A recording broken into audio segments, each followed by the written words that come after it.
The study that we did in class was on the negative effect of inattentional blindness on eyewitness testimony.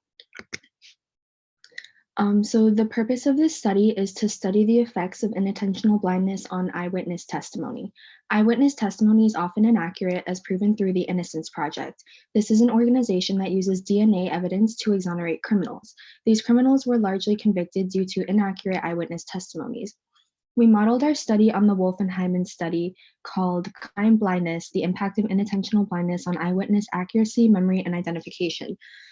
They conducted 3 studies with different groups and showed their participants a video. The brief overview of the video was a video of a busy school hallway where people were walking from all different directions. During the video, a thief stole a backpack from a girl who was distracted because she was talking to her friend. No one seemed to notice and no one made a scene. There was also a bystander who was sitting on the side typing on his laptop, and they wanted to study who was able to identify the theft and the perpetrator based off the groups they were in. In our study, we split participants into 3 groups. One group was instructed to count the amount of people wearing white shirts they saw in the video. One group was instructed to count the number of people wearing glasses they saw in the video, and the last group was just instructed to watch the video. We later asked 3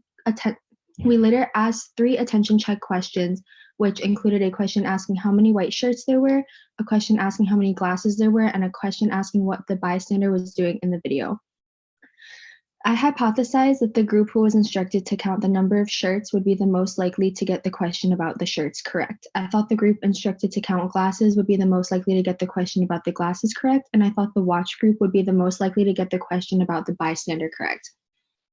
I thought the shirts group would be the least likely to correctly identify the perpetrator, the glasses group would be in the middle, and that the watch group would be the most likely to correctly identify the perpetrator. I also expected the watch group to have the highest confidence that their identification was correct.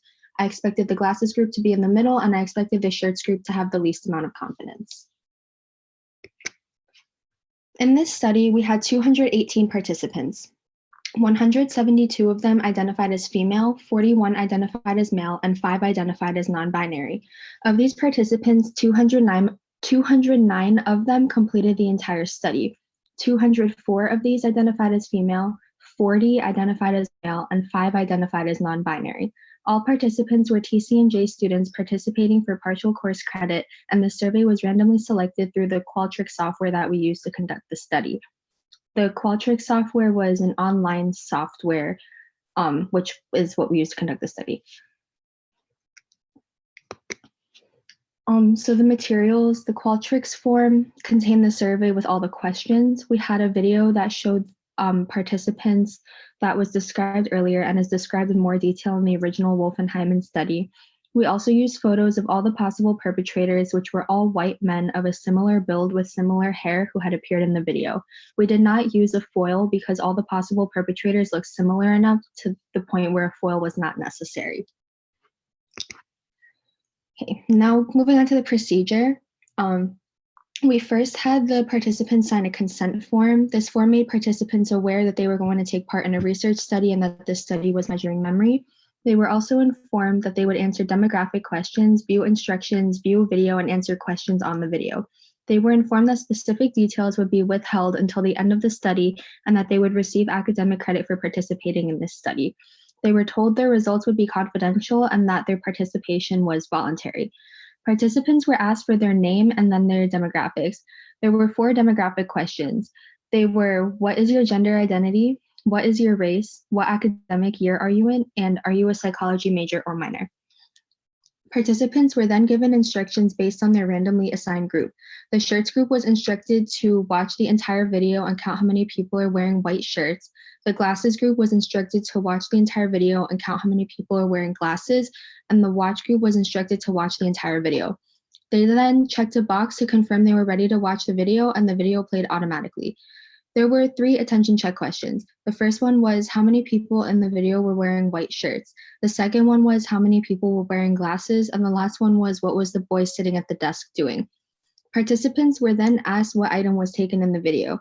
After this, they were given a sequential lineup of perpetrators. They were instructed the perpetrator may or may not be in the lineup. Was this the perpetrator of the crime? There were 7 options and they had to answer yes or no. Once they answered yes, or if they answered yes, they did not see any more people in the lineup and it brought them to the next question. The next question was, please rate your confidence in your lineup decisions. They were then debriefed on the study and informed that the video depicted a petty theft and that the events were staged. They were also informed that the purpose of this research was to measure people's ability to identify the crime and the perpetrator with different instructions. They were also asked not to discuss this research with others. Okay, this is the results. So for the shirts question, we looked at whether or not there were differences between the group in correctly identifying the number of white shirts. There was a significant difference, and the shirt group got the question correct more times, more frequently than the watch group and the glasses group. For the glasses question, we looked at whether or not there were differences between the groups in identifying the correct number of people wearing glasses. There was also a significant difference for this. The glasses group for this question was correct more than the shirts group and the watch group. For the bystander question, there was no significant difference in accurate responses across the groups. All the groups got this question correct at about the same frequency. In identifying the stolen item, the watch group was the group that identified the item accurately the most. There were no significant differences in groups in accurately identifying the thief. All the groups got this question right at about the same frequency. And participants in the shirt group had the least amount of confidence. Participants in the glasses group were in the middle, and participants in the watch group had the highest amount of confidence.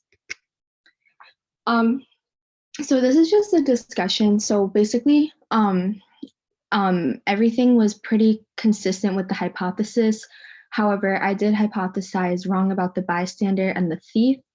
And then two limitations were that only a specific demographic of TC&J students participated, and that it was an online study rather than in person. So we were not physically able to see like how people were answering the questions or whether or not they were watching the video.